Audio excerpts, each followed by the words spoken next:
Hey guys, and welcome to Pheas Airsoft, where today we're going to disassemble the CM.099 by Cyma, or the Vss Vintorez.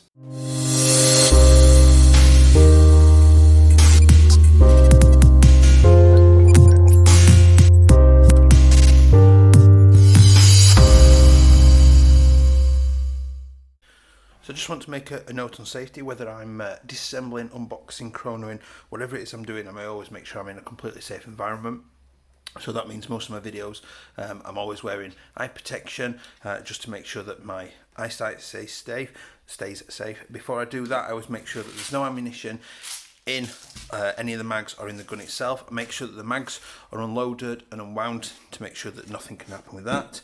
Obviously, if I'm chronoing, then I've absolutely definitely got my eye protection on to protect myself. I even make sure that my batteries are removed and out of the way so that I know I'm in the safety environment. I also make sure that there's nobody else around as well either, so I'm always in a safest possible environment. If you are working with airsoft stuff, please make sure you do the same. Hi guys, and welcome back. If you do like this content today, please do like and subscribe, because you really will be helping me out. So hopefully you've seen my recent unboxing of this CM.099 Vss Vintorez. If not, there is a link below. Please go and click it and have a look at this unboxing of this AEG DMR sniper rifle. It is absolutely brilliant. So today we're going to do and try and figure out the disassembly. Now please do bear with me. I have not disassembled one of these before, so this is going to be a massive learning curve. So what we're going to look at doing is just taking it a little bit at a time and just trying to figure out how to disassemble this as we go along.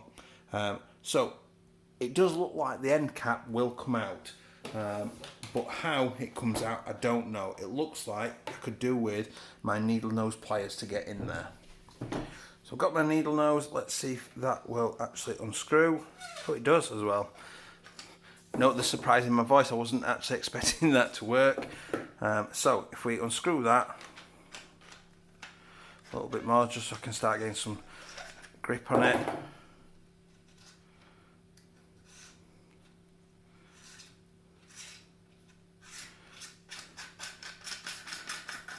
So in there, it's hollowed down there. It is just a hollow, empty space.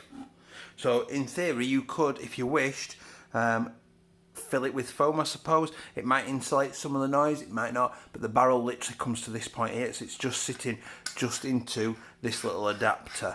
There is a thread coming through here and another one here that I'm guessing is keeping this little front sight on, and that does look like a little grub screw in there. I'm not going to remove the front sights, but it does look like they should be easily removable with a little bit of work. Now I'm guessing with this one you'll probably have to take this bit out to get the clip out, and there'll probably be some screws underneath keeping it screwed down into the barrel. I'll just screw that back on. Now next thing I'm going to do, because I know it's nice and easy, is just take the top cover off. Wasn't that easy? When you're reassembling it and you're putting the top cover back on, you may need to just pull the charging handle back a little bit to get the little lip here into the little gap under this plastic handguard, and it just clicks in. With the charging handle in place, it makes it a little bit more difficult, but then with it just pulled back literally just a few mil, it clips in place really nicely. Make sure when you are putting the charging handle assembly in place, the rod that goes along here goes into a hole just in the top here.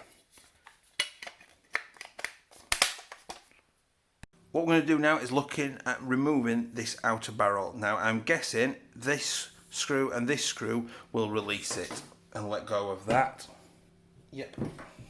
So we're just finding the right size Allen key bolt.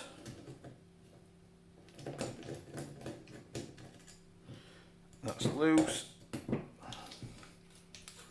and dropped out. Obviously, as I always say with these, please do keep the screws together so you know where they've come from exactly. There goes the other one, and there it goes. So it has just got two little notches there, and you possibly can see down in there now it is completely empty and void. There's the outer barrel coming out, which is a fairly standard looking Cyma barrel, and it just screws into these two little notches. Now at this point, I'm guessing if I get a Phillips head and undo these two little screws,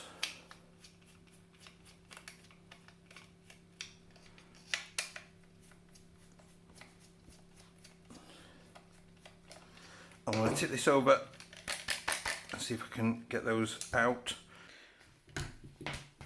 When you are removing this handguard, you don't actually have to undo these screws at all to get this off. This will come off completely, freely, even with those screws in place and screwed in. Like that, and it's just frictioned on and will just wiggle free. The other point is this metal bit may drop out. Remember the orientation, I'll just lift this out carefully. It goes with the handguard like that. The little clip goes nearer the top, and this little clip here clips on the inside of here, so I'll just bring this back in.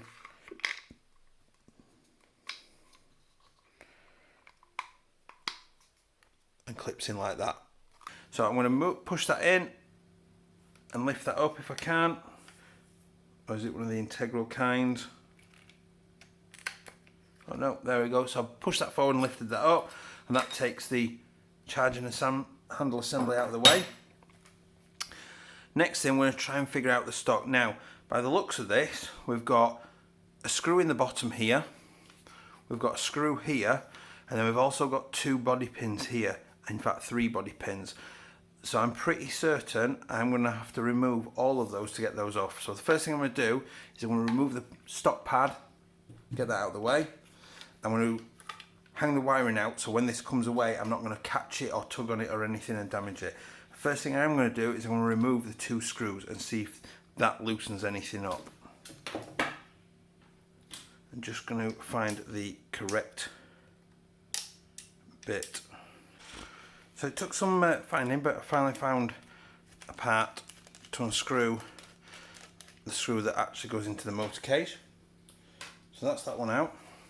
Next we'll remove this screw here, which is a Torx 10. So I used the Torx 10 for both of those, but for some reason a lot of Torx T10 screws didn't fit in that bottom one. Now that's just a plate that lifts out. That's lifted out.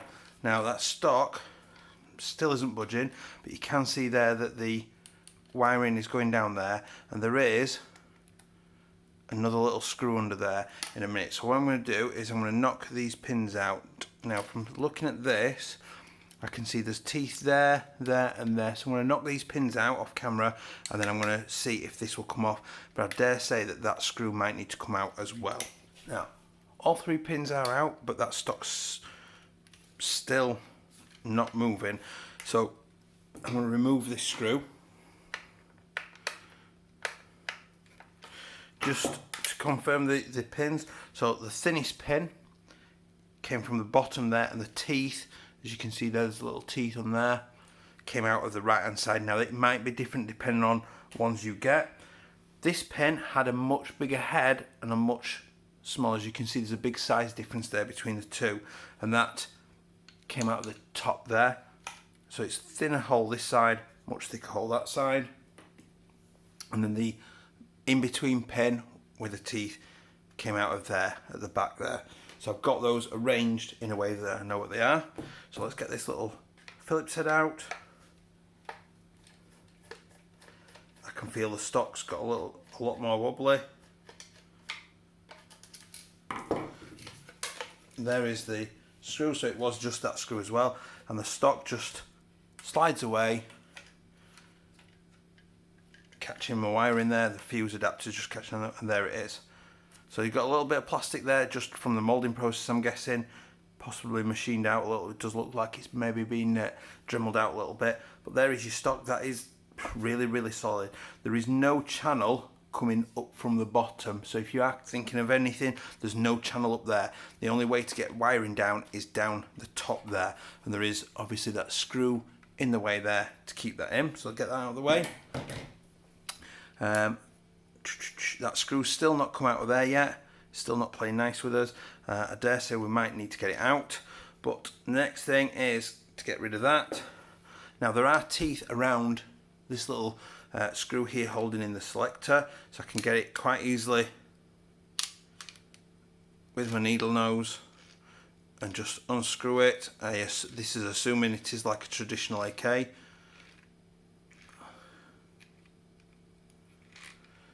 it is lifting up. It's still at the point where I still think I need the pliers to do it. Let's just see. Oh no, I'm okay now. There we go. That is well tightened in there. I'm impressed at how well tightened in that actually is. So there is the screw. That's a little bit different. That's much thinner than we're traditionally used to seeing in an AK. And the selector, that's also different to what we're used to seeing. That's quite different on the inside of that selector there, the fitting and things like that. Obviously there is the motor. We'll look at those in a minute. So I'm guessing I'm going to have to undo these. I could really have done with getting that screw out. Let's see if I can.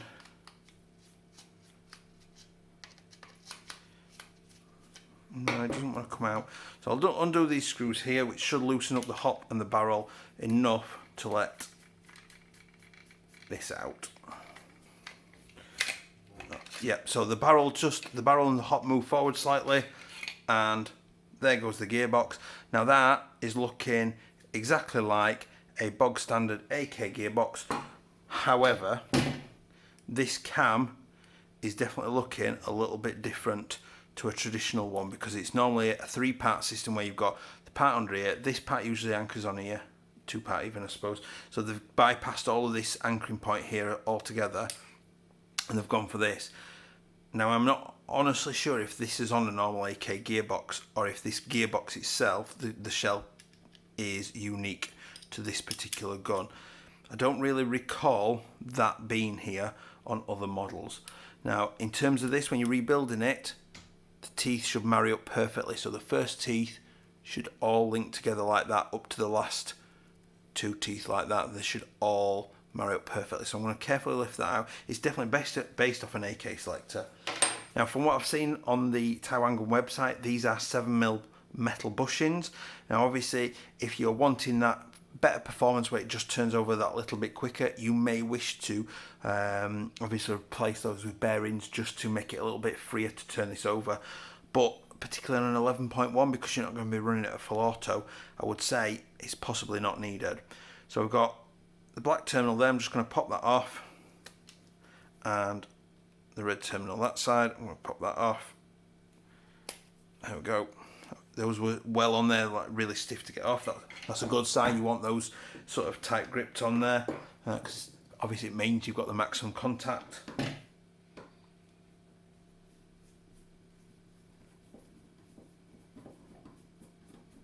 So I'm just going to remove the motor. That's one motor screw.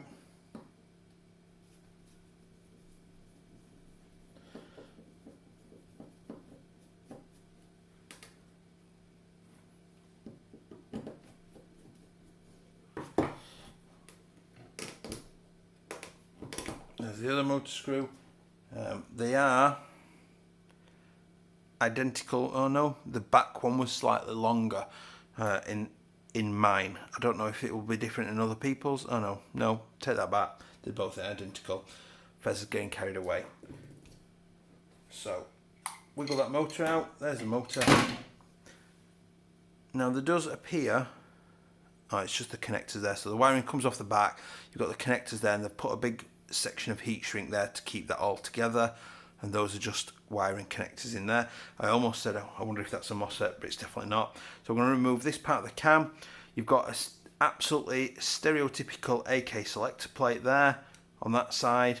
So the next thing I'm going to do is I'm going to slide this top clip off, and then we'll unscrew it and we'll have a look at the actual internals of this gearbox. That came off relatively simply and easily. There was no real pressure to that. So I'm going to bring the camera down to zoom in whilst we have a look inside this gearbox. So let's get into this gearbox then. Obviously remembering, keep your screws together so you know where they've come from. Obviously really helpful when you're putting it back together as well. If they're in the right order, then you know they're going back in the right place as well.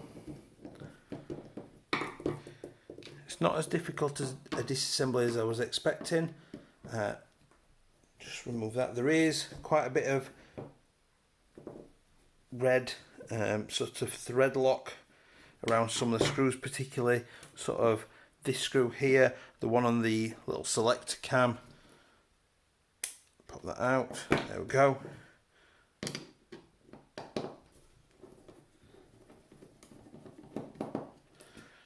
And the last screw.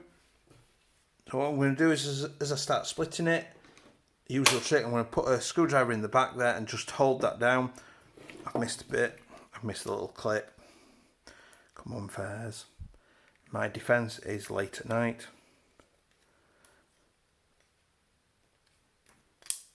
There we go. So the clip's out of the way. Just a little clip that protects the gear. So I'm just going to put a screwdriver in there. Just slid it in between, just sort of wiggled it in as I was lifting the top cover down, and then I'm just going to separate it whilst pushing down on that. That gear wants to come. There we go.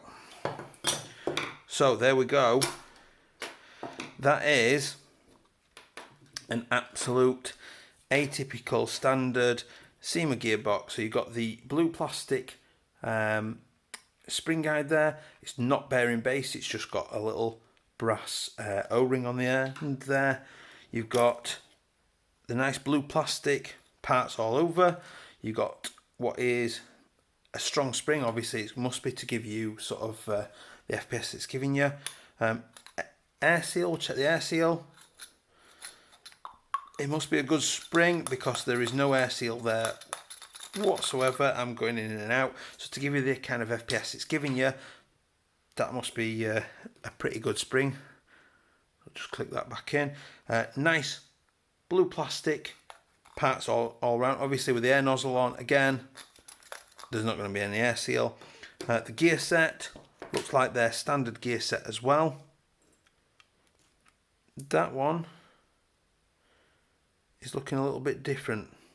Possibly might be slightly reinforced. Better quality. It just does look different to the usual gear that you get in a Cyma AK gearbox. Not sure. Showing evidence of maybe possibly a little wear in there. Possibly a little bit badly shimmed in there. Let's get the wiring out of the spring. But other than that, it should serve you for quite some time. But that is just a bog standard AK gearbox, with the exception of the selector. I can't remember off the top of my head if this is an extra attachment or not. I'm not 100% sure, but it's doing its job and it's working particularly well. Just put that shim back in place there, make it easier. So after undoing those two screws, there it is, it did actually drop out. I've just been able to pull the body out, so the receiver is obviously not a standard AK receiver. And then, let's have a look here. This should slide off. There we go. So there's the handguard. And there's the inner barrel. And that is a block that's been sort of joined together. I don't know if that's glued together. I can't see. And oh, there we go. There's 3 screws in there joining that together. That's quite a bit of weight just in that one bit. That is a fairly standard AK looking barrel, and there is, if I can get, there we go, that is the setting for a 2.5 BB. What I'll do is I'll take that fully off. So that even fully off, there is a little bit of hop going off in there. It does look like it needs a bit of a clean. I'll slide that up, and that is fully on. So that should give you indication about how much hop adjustment is in there. So I'm glad we could fully disassemble that in the end and just get a good indication of how things look. I'll put that little screw back over there. I hope that's been helpful to you. If it has, please do like and subscribe. I've thoroughly enjoyed that looking inside. It looks like it's really solidly built. I hope you enjoyed the box unboxing as well. I will see you next time. Thanks a lot and goodbye.